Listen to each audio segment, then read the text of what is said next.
지난주 우리는 아모스 2장을 통하여서 아모스 선지자가 남유다 그리고 북이스라엘의 죄를 고발하고 그에 따른 하나님의 심판을 선언한 모습들을 우리가 살펴보았습니다. 그런 생각을 해봅니다. 그런 아모스의 심판의 메시지를 들으면서 북이스라엘 사람들이 어떤 반응을 보였을까? 아마 짐작컨대 이런 반응을 보였을 겁니다. 설마 우리에게 그런 심판이 임할 리가 없을 거야. 에이, 그럴 리가. 그래도 우린 하나님이 택한 민족, 선민인데 아마 이런 반응들을 주로 보였을 겁니다. 그래서 아모스 선지자는 오늘 3장에서 북이스라엘이 하나님의 선택받은 민족임에도 불구하고 징계를 받을 수밖에 없는, 심판을 받을 수밖에 없는 이유를 오늘 3장에서 우리에게 알려줍니다. 특별히 3장부터 6장까지는 북이스라엘을 향한 선지자 아모스의 세 편의 설교로 구성되어 있습니다. 오늘 3장은 그중 첫 번째 설교 내용이 될 겁니다. 먼저 1절과 2절 말씀 보십시오. 이스라엘 자손들아, 너희에게 여호와께서 너희에 대하여 이르신 이 말씀을 들으라 라고 아모스가 다시금 말씀을 선포합니다. 애굽 땅에서 인도하여 올리신 모든 족속에 대하여 이르기를 내가 땅의 모든 족속 가운데 너희만을 알았나니 그러므로 내가 너희 모든 죄악을 너희에게 보응하리라 하셨나니. 우리 본문에서 정말로 은혜롭고 정말로 감동이 되는 표현을 발견하게 되죠. 어떤 표현입니까? 너희만을 알았나니 라는. 하나님께서 이스라엘 민족을 향하여서 지금 이렇게 말씀하십니다. 내가 너만 안다. 내가 너희만을 알고 있다 라고 말씀하고 계신 겁니다. 물론 이 말씀은 하나님의 지혜가, 지식이 한계가 있어서 다른 민족들은 모르신다라는 그런 표현이 아닙니다. 하나님께서 내가 너희만을 안다라고 말할 때 이 안다라는 이 표현은 하나님의 특별한 선택과 하나님의 특별한 사랑과 하나님의 특별한 교제가 가능한 민족임을 담고 있는 표현입니다. 즉 북이스라엘, 이스라엘은 하나님이 체험적으로, 인격적으로 친밀하게 알고 있는 민족인 것입니다. 분명 하나님은 모든 세상 열방들을 다 알고 계십니다. 하지만 이스라엘만큼은 친밀하게, 인격적으로 알고 계신 하나님이십니다. 이스라엘은 그렇게 하나님께서 체험적이고 인격적이고 친밀하게 계신 유일한 민족이었습니다. 그래서 하나님은 그 민족을 위하여서 가나안 땅을 그 민족에게 땅의 기업을, 그 가나안 땅을 이스라엘의 기업으로 허락하신 민족, 특별한 민족인 것입니다. 그런 특별한 민족을 향하여서 지금 이렇게 말씀하고 계신 겁니다. 내가 너를 알고 있단다.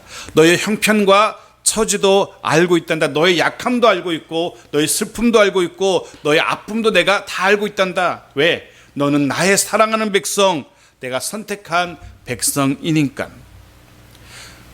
내가 너의 약함을 알기 때문에 내가 널 위해 싸워줬고, 내가 너의 아픔을 알기 때문에 내가 너를 치유했고, 내가 너의 슬픔을 알기 때문에 내가 너를 위로하지 않았니? 라고 말씀하고 있는 것입니다. 너희는 나의 사랑하는 백성이기 때문에, 내가 눈동자처럼 아끼고 보호하는 백성이기 때문에, 그러니까 낙심하지 말고 아파하지 말고 너무 슬퍼하지도 말아라. 너희는 내가 너희만 알고 있는 그런 민족이야 라고 말씀하고 있는 하나님의 속내인 것입니다. 그 하나님께서 오늘도 저와 여러분에게 똑같이 동일하게 속삭이고 말씀하십니다. 내가 너를 안단다. 너희 형편과 처지를 알고 있단다. 너희 눈물도 알고 있고 넌 혼자가 아니란다. 내가 보고 있고 내가 알고 있단다. 내가 너희 눈물도 닦아주마. 내가 너를 위해서 싸워주마. 그러니까 낙심하지 말고, 그러니까 너무 슬퍼하지 말고 다시금 용기를 내봐. 내가 너를 알고 있단다. 그렇게 말씀하시는 내가 너를 안다라고 말씀하시는 그 하나님으로 인하여 위로받고 다시금 힘을 낼 수 있는 우리 모두가 되어져야 할 것입니다. 그런데 2절 하반절에 가면 좀 이상한 표현을 발견하게 되죠. 너희만을 알았나니 라고 표현하시면서 그 다음에 이어지는 표현이 이상합니다. 너희만을 알았느니 그 다음에 어떻게 됩니까? 그러므로 내가 보응하리라 라고 말씀하고 있습니다. 이런 말입니다. 나는 너를 택했고 나는 너를 사랑한다. 그러니까 내가 너를 가만두지 않겠다. 이렇게 말씀하고 있는 겁니다. 마치 무슨 사이코처럼 말씀하고 있죠. 내가 너를 사랑한다. 내가 너를 택했다. 그래 너 좀 맞자. 이렇게 말씀하고 있는 겁니다. 이해되십니까? 그런데 부모 된 이들은 조금 이해가 될 겁니다.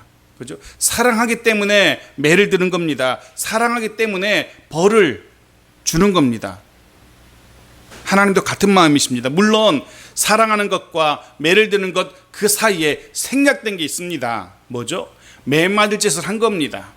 벌을 받을 만한 짓을 한 겁니다.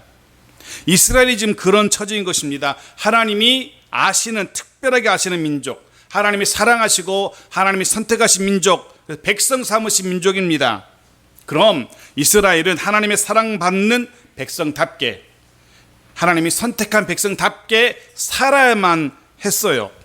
하지만 이스라엘은 그렇게 살지 못했던 겁니다.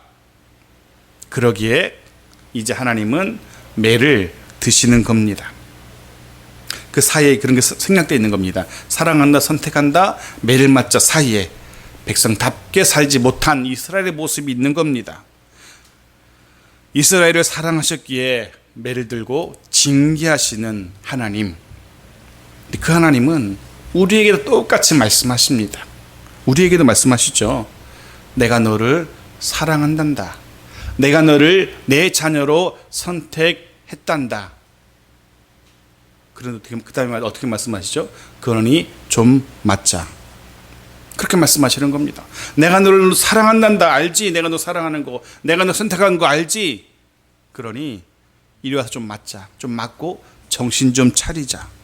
이렇게 말씀하시는 겁니다. 하나님. 맞기 전에 정신 차리는 자가 지혜로운 자고요. 덜 맞았을 때 정신 차리는 자가 지혜로운 사람입니다. 하나님께서 우리에게 말씀하시죠. 내가 너를 사랑하기 때문에 도저히 그냥 둘 수 없단다. 좀 맞자. 설마 하나님이 사랑하시는 우리에게 벌을 내리겠어? 설마 하나님이 자신이 선택한 백성을 징계하시겠어? 라고 생각하는 이스라엘을 향하여서 아모스 선지자가 분명하게 말씀하고 있는 겁니다. 사랑하기 때문에, 선택했기 때문에 징계하는 것이다. 심판하는 것이다. 라고 말씀하고 있는 겁니다. 그러면서 3절부터는 답이 너무나 분명한 9가지 질문을 제기하죠. 그 질문을 통하여서 자신이 하나님의 그 심판의 메시지를 대언할 수밖에 없는 이유와 하나님이 그들을 향하여서 심판하실 수밖에 없는 이유를 논증하고 있습니다. 3절을 먼저 보십시오. 같이 읽어볼까요? 시작. 두 사람이 뜻이 같지 않은데 어찌 동행하겠으며. 이 말은요, 뜻이 같기 때문에 두 사람이 동행할 수 있다는 거죠. 자신과 하나님이 함께하고 있음을, 자신의 뜻과 아모스 자신의 뜻과 하나님의 뜻이 같음을 지금 이야기하고 있는 겁니다. 아모스 선지자는 자신이 선포하는 이 심판의 메시지가 자신의 뜻이 아니라 하나님의 뜻이라는 사실을, 하나님의 메시지라는 사실을 분명히 하고 있는 겁니다. 사실 우리 모두도 하나님과 함께 하기를 원합니다. 우리 모두 하나님이 우리와 함께 하기를 원합니다. 그럼 어떻게 해야 됩니까? 하나님의 뜻과 우리의 뜻이 같아지면 되는 겁니다. 하나님의 생각과 우리의 생각이 같아지면 되는 겁니다. 그럼 하나님이 우리와 함께 하십니다. 우리가 하나님과 함께 할 수 있습니다. 하나님의 뜻과 같아지는 가장 좋은 방법, 하나님의 생각과 같아지는 가장 쉬운 방법, 하나님의 것에 맞추면 되는 겁니다. 하나님의 뜻에, 하나님의 생각에 우리 생각과 우리 뜻을 맞추면 되는 겁니다. 성경에 나왔던 노아가 그랬고, 아브라함이 그랬고, 또 요셉과 다윗이 그랬습니다. 자신의 생각이 아닌 하나님의 생각대로 살았던 사람들입니다. 자신의 뜻이 아닌 하나님의 뜻, 맞춰서 살았던 사람들입니다. 하나님은 그들과 함께 하셨습니다. 하나님 앞에서 우리의 생각, 나의 판단 고집하지 마십시오. 내가 하고 싶은 대로 하려고 해서는 안 되는 겁니다. 겸손하게 하나님 앞에서 하나님의 생각과 하나님의 뜻과 판단에 내 것을 맞추어야 하는 것입니다. 근데 흥미로운 것은요, 이 동행이라는 단어입니다. 어찌 동행하겠으며, 이 동행이라는 단어, 히브리어로 얄라크라는 단어인데요, 참 흥미로운 단어입니다. 성경에서 이 단어가 쓰일 때는요, 나란히 걷는 것을 표현하고 있지 않습니다. 항상 조금 앞에 가시는, 하나님이 조금 앞에 가시는 모습으로 표현합니다. 그것을 동행이라고 표현하고 있어요. 같은 단어가 사무엘하 7장 23절에 쓰고 있는데 보십시오. 같이 읽어볼까요? 시작. 땅에 어느 한 나라가 주의 백성 이스라엘과 같으리까 하나님이 가서 구속하사 자기 백성으로 삼아 주의 명성을 내시며 그들을 위하여 큰 일을, 주의 땅을 위하여 두려운 일을 애국과 많은 나라들과 그의 신들에게서 구속하신 백성 앞에서 행하셨사오며. 거기 쓰였던 가서라는 이 단어가 아모스가 사용하고 있는 동행이라는 단어와 같은 단어입니다. 보시면 하나님이 먼저 가셔서 그 백성을 위하여 싸우시기도 하시고 두려운 일을 행하시기도 하시고 놀라운 일을 행하시기도 하시고 이스라엘보다 앞서가시는 하나님을 묘사하고 있는 겁니다. 하나님은 항상 이스라엘보다 앞서가시는 하나님이었습니다. 앞서가시면서 뒤따라오는 이스라엘을 위해서 큰 일, 두려운 일을 미리 다 행하신 하나님이십니다. 출애굽기 13장에도 같은 단어가 쓰이고 있는데요, 보십시오. 13장 21절 같이 읽죠. 시작. 여호와께서 그들 앞에서 가시며 낮에는 구름 기둥으로 그들의 길을 인도하시고 밤에는 불 기둥을 그들에게 비추사 낮이나 밤이나 진행하게 하시니. 아멘. 앞에서 가시며, 여기 사용된 이 가시며가 바로 동행이라는 얄라크 단어입니다. 같은 단어가 쓰이고 있습니다. 하나님과 동행한다는 것이 무엇을 의미하는지 조금 이해가 되실 겁니다. 한 걸음 뒤에서, 우리는 한 걸음 뒤에서 우리보다 앞서가시는 하나님의 뒤를 따라가는 것, 그게 동행인 겁니다. 결코 내 욕심 때문에, 내 생각 때문에, 내 조급함 때문에 하나님보다 앞서지 않는 것, 그게 동행인 겁니다. 이스라엘은요, 광야를 걸을 때 결코 하나님보다 앞서지 않았습니다. 이스라엘은 광야를 걸을 때 하나님의 임재를 상징하는 하나님 법궤, 그것을 결코 앞서지 않았습니다. 민수기 10장 33절 보십시오. 같이 읽죠. 시작. 그들이 여호와의 산에서 떠나 3일 길을 갈 때에 여호와의 언약궤가 그 3일 길에 앞서가며 그들의 쉴 곳을 찾았고. 여호수아 3장도 같이 읽겠습니다. 시작. 백성에게 명령하여 이르되 너희는 레위 사람 제사장들이 너희 하나님 여호와의 언약궤 매는 것을 보거든 너희가 있는 곳을 떠나 그 뒤를 따르라. 그러나 너희와 그 사이 거리가 2000규빗쯤 되게 하고 그것에 가까이 하지는 말라. 그리하면 너희가 행할 길을 아리니 너희가 이전에 이 길을 지나보지 못하였음이니라 하니라. 아멘. 보십시오. 항상 하나님은 앞서가셨습니다. 심지어 여호수아 3장에서는요, 거리를 둡니다. 그것도 2000규빗, 약 1km 정도, 800m에서 1km 정도의 거리를 두는 겁니다. 결코 어떤 순간에도 이스라엘이 언약궤를 앞질러가지 못하도록 그만큼 거리를 두고 걸어가고 있습니다. 하나님은 늘 이스라엘보다 앞서가셨고요, 광야 40년을 한결같이 이스라엘보다 앞서가셨습니다. 요단을 건널 때에도 아시는 것처럼 언약궤가, 법궤가 먼저 요단 물속에 들어갔고요, 여리고성을 돌 때에도 먼저 하나님의 법궤를 앞세웠습니다. 이스라엘은 늘 일정한 거리를 두고 법궤, 하나님의 뒤를 따랐던 겁니다. 결코 앞서지 않았습니다. 하나님과 동행한다는 것의 의미를 조금 이해하실 겁니다. 하나님의 뒤를 따라가는 겁니다. 결코 앞서지 않는 겁니다. 하나님께서 우리를 어떤 길로 인도하십니다. 근데 우리 이렇게 가끔 얘기하죠. 하나님, 저는 그 길이 마음에 들지 않습니다. 저는 이 길로 가겠습니다. 때로 하나님이 우리를 이끄시는데 우리 생각보다, 내 판단보다 너무 느려요. 속도가, 하나님 가시는 속도가. 하나님 앞에 그렇게 얘기하죠. 참 하나님 답답하십니다. 뭐 하시는 겁니까? 제가 지금 바쁜 거 아시지 않습니까? 제 상황 얼마나 급한지 아시지 않습니까? 좀 빨리 좀 가시죠. 그러다 나중에 어떻게 합니까? 안 되겠습니다. 하나님, 제가 좀 더 먼저 가겠습니다. 제가 먼저 갈 테니까 하나님 천천히 따라오십시오. 하나님과 함께 하십시오.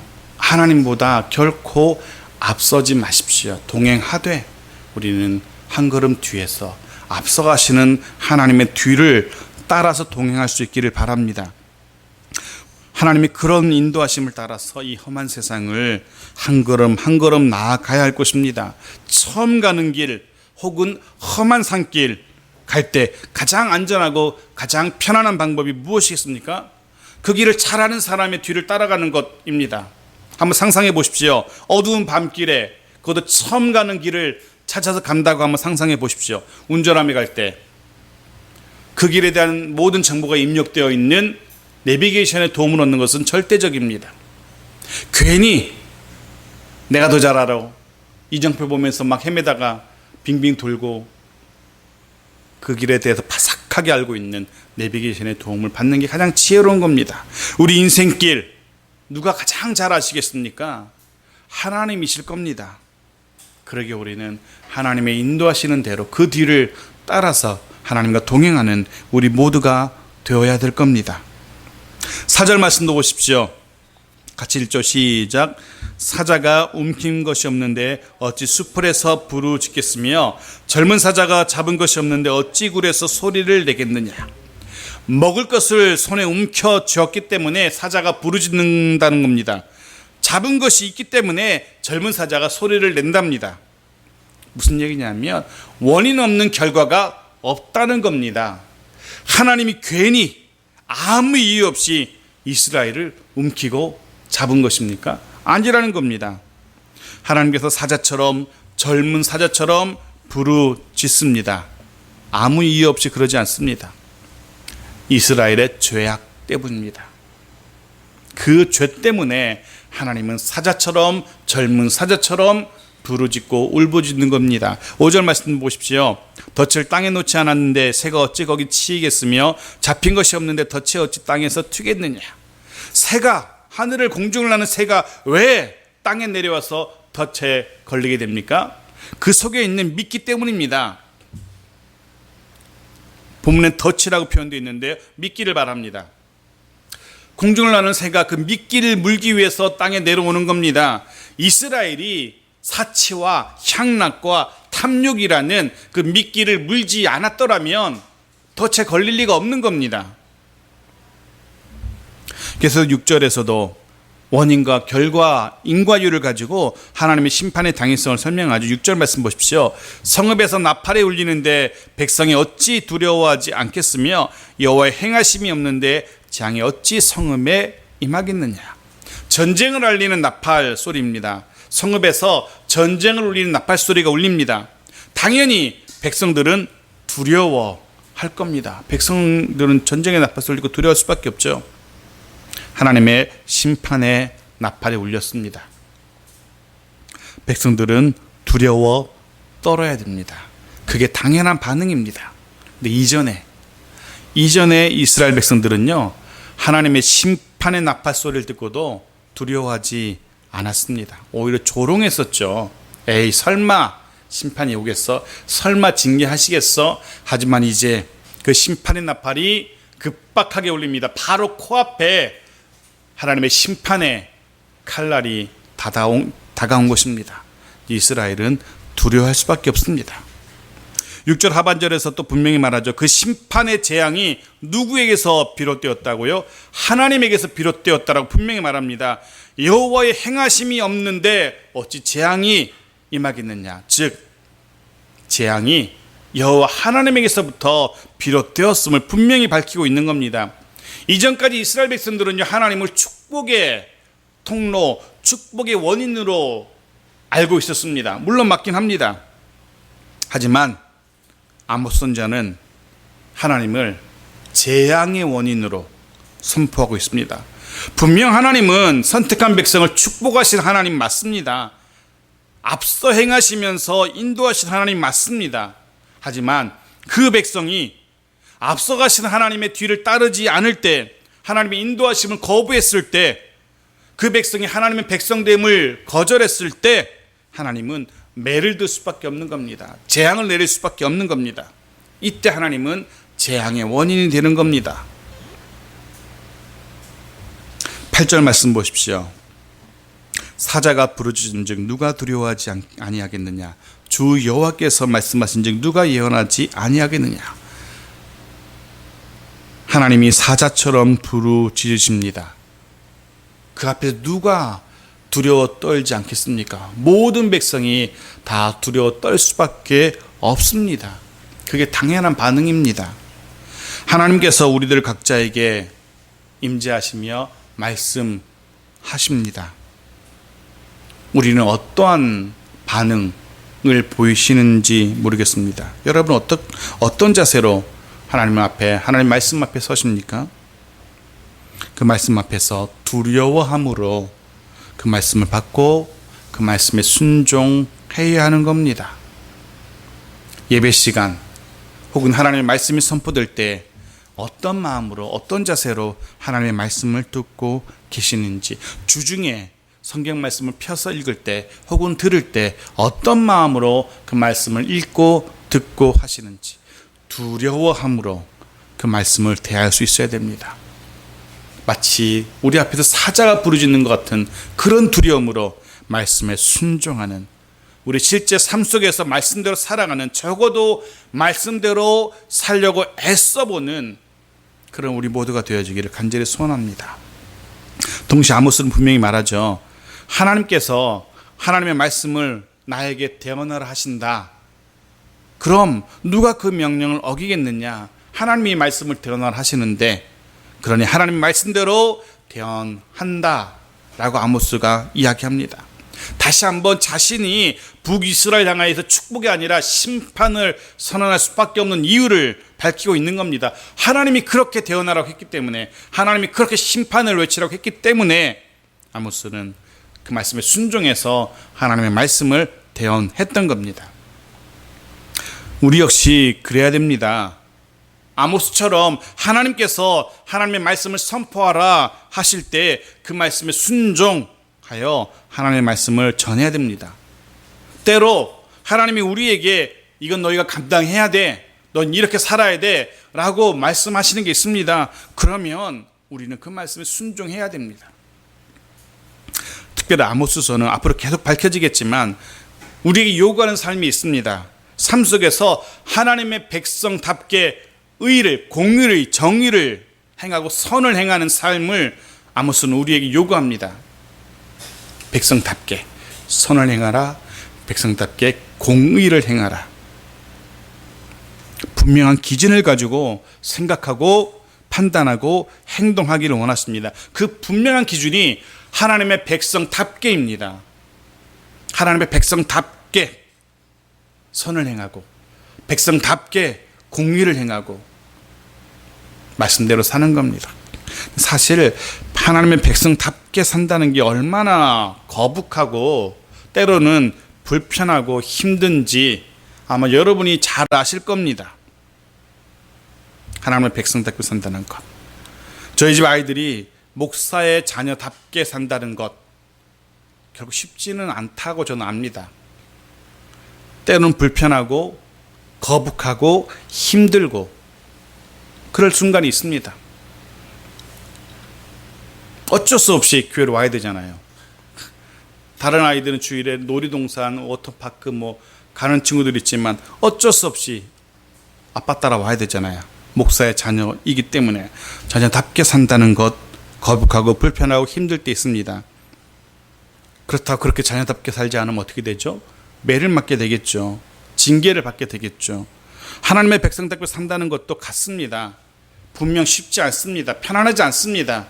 자연스럽게 되지 않습니다. 불편하고 거북하고 힘듭니다.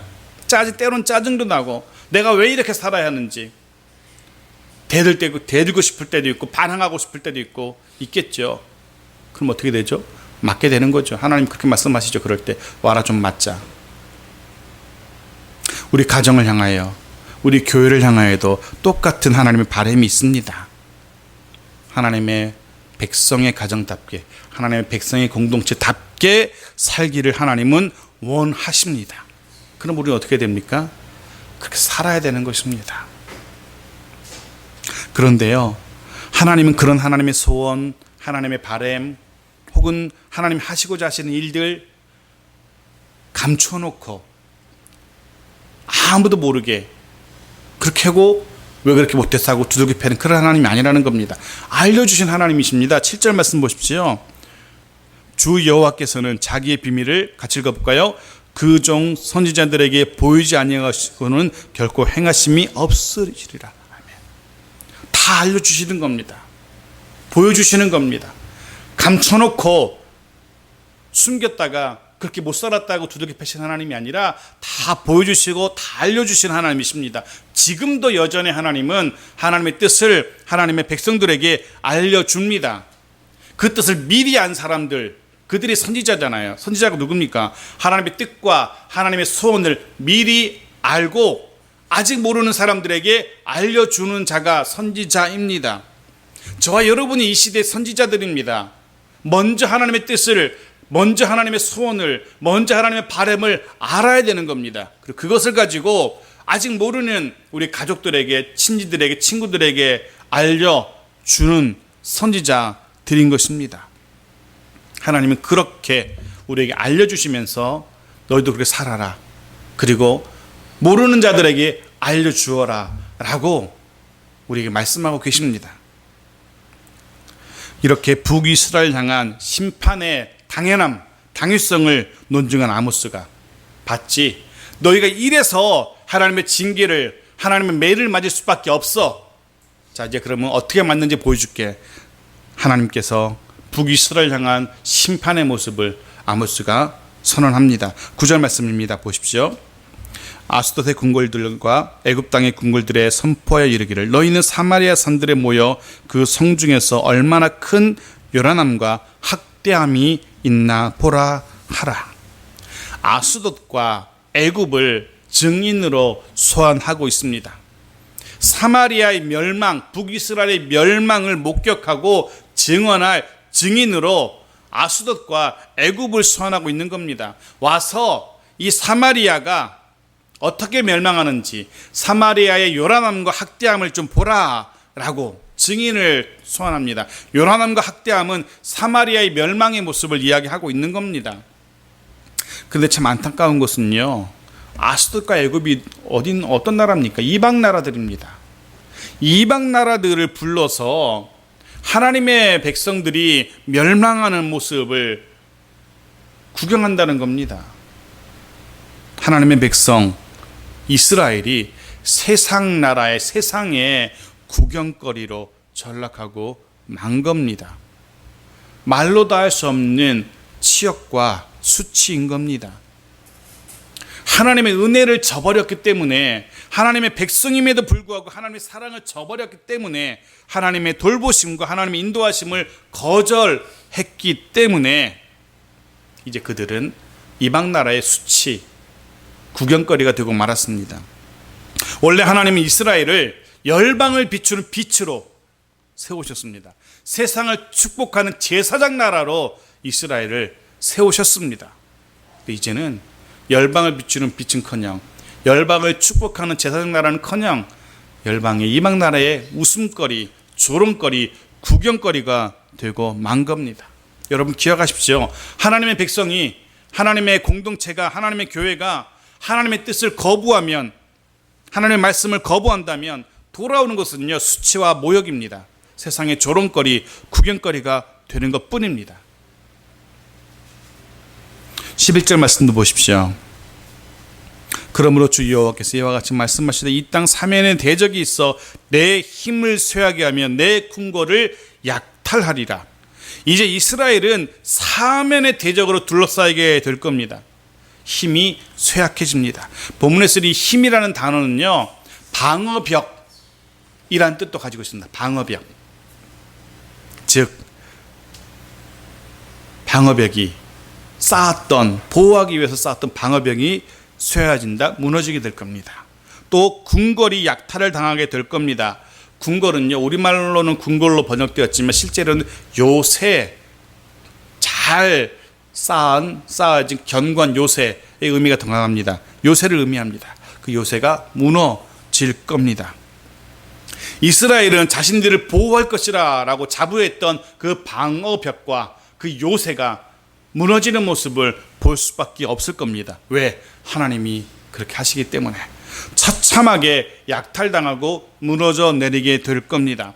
하나님을 떠난 백성의 모습이 바로 이렇습니다. 하나님을 멀리한 백성의 모습이 그렇습니다. 결코 안전을 보장할 수 없습니다. 우리를 안전하게 보호할 수 있는 유일한 분은 하나님밖에 없습니다. 하나님의 품 안에서, 하나님의 보호하심 안에서 우리는 평안을 누릴 수 있는 겁니다. 자, 12절 말씀, 그렇게 처참하게 무너지게 될 이스라엘의 모습인데요. 같이 읽어볼까요? 시작. 여호와께서 이와 같이 말씀하시되 목자가 사자 입에서 양의 두 다리나 귀조각을 건져냄과 같이 사마리아에서 침상 모서리에나 걸상의 방석에 앉은 이스라엘 자손도 건져냄을 입으리라. 목자가 사자 입에서 겨우겨우 양의 두 다리와 귀조각을 꺼냈답니다. 사자가 지금 양을 집어삼키는 겁니다. 놀란 목자가 막 달려가서 그 사자 입에서 끄집어냅니다. 그 양을 끄집어내고 보니까 겨우 두 다리, 귀 조금만 건져냈습니다. 양을 살린 겁니까? 사자 입에서 내가 양을 살렸다, 그렇습니까? 그 끄집어낸 두 다리와 귀 조각이 무슨 소용이 있겠습니까? 양이 죽었다는 사실을 확인하는 것에 불과할 겁니다. 아무 소용없어진 겁니다. 처참한 죽음, 파멸을 이야기합니다. 이스라엘은 그렇게 분명하게 동시에 처참하게 무너질 겁니다. 마지막 14절 15절에서는요, 그런 하나님의 심판이 때로는 종교적인 영역에서 또 동시에 사회적인 영역에서 일어나고 있음을 보여줍니다. 14절 말씀 보십시오. 역시 같이 읽죠. 시작.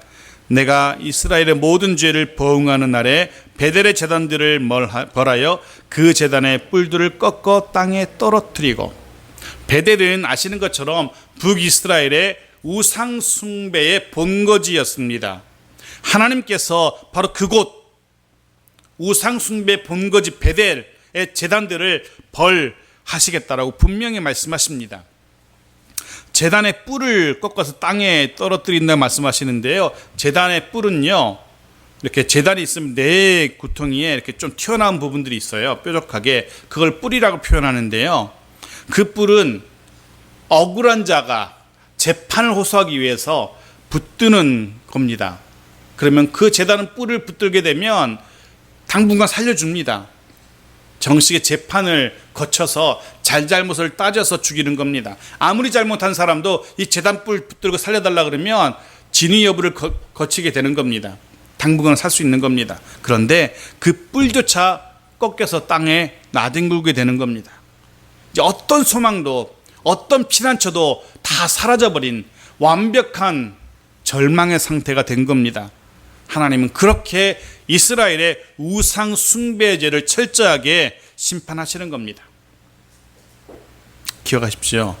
하나님의 백성이면서도 백성답게 살지 못한, 말씀을 거부하고 하나님의 뜻에서 멀어진 이들, 그들이 드리는 종교 행위 아무 도움이 되지 않는 겁니다. 백성답게 살지 않으면서 백성들에게 살기를 포기한 이들이 드리는 종교 행위가 아무런 도움이 되지 않는 겁니다. 우리도 우리 신앙을 돌아볼 수 있어야 됩니다. 매일의 삶의 현장 속에서 절대적인 우리의 기준, 백성답게 하나님 말씀대로 살지 않으면서 그저 하루의 종교 행위로 내 할 바를 다 했다, 백성으로서 할 바를 다 했다라고 착각해서는 안 된다는 겁니다. 15절은요, 사회적인 영역에서의 죄를 벌하십니다. 같이 읽겠습니다. 시작. 겨울궁과 여름궁을 치리니 상하궁들이 파괴되며 큰 궁들이 무너지리라 여호와의 말씀이니라.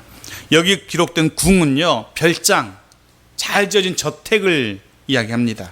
이스라엘의 부자들은요, 압제, 폭력, 착취로 쌓은 부를 이용해서 이곳저곳에 좋은 집을 지어놓고 호사를 누리면서 살았던 겁니다. 하지만 하나님은 그들을 향해서 분명히 선포하십니다. 모두 무너지게 될 거야. 분명 부와 성공이 죄는 아닙니다. 하지만 하나님의 뜻을 벗어난 부와 성공, 하나님의 질서를 어긴 부와 성공, 자신의 만족과 자신의 유익을 위하여서 하나님의 법을 어기고 남을 억압하고 착취해서 쌓은 부와 성공은 반드시 하나님의 심판의 원인이 될 겁니다. 하나님이 원하시는 공의와 정의에서 멀어진 이스라엘의 부와 성공은 그렇게 하루아침에 무너지게 되는 겁니다. 말씀을 마칩니다. 오늘 아모스는 자신이 하나님의 그 말씀, 심판의 말씀을 대언할 수밖에 없는 이유를 분명히 밝혔습니다. 또한 하나님도 이스라엘을 그 선택하고 사랑하는 그 민족을 심판할 수밖에 없는 이유도 분명히 밝혔습니다. 언약 백성이면서 그 언약을 저버린 이스라엘에게 그 언약 백성에게 요구되는 의무를 행하지 않은 이스라엘에게 하나님의 백성이면서 하나님의 백성답게 살기를 거절한 이스라엘이기 때문에 하나님은 심판을 선언하십니다. 마지막 마태복음 말씀만 읽고 마치겠습니다. 7장 21절 같이 읽죠. 시작. 나더러 주여 주여 하는 자마다 다 천국에 들어갈 것이 아니요 다만 하늘에 계신 내 아버지의 뜻대로 행하는 자라야 들어가리라. 아멘. 우리의 예배, 우리의 신앙, 우리의 삶, 이 모든 게 일치되는 하나님의 뜻대로 행할 수 있는 우리 모두가 되어지기를 간절히 소원합니다. 무엇보다 사자가 부르짖을 때 두려워하는 것이 당연한 것처럼 하나님께서 우리 모두에게 말씀하실 때 두려움으로 그 말씀에 순종할 수 있는 우리 모두가 되기를 축원합니다. 그래야 해서 동행하시는 하나님의 은혜와 사랑 안에서, 동행하시는 하나님의 인도하심과 돌보심 안에서 참 평안, 샬롬을 누리며 살아갈 수 있는 우리 모두, 또 우리 가정, 우리 교회 되어지기를 간절히 축원합니다. 아멘.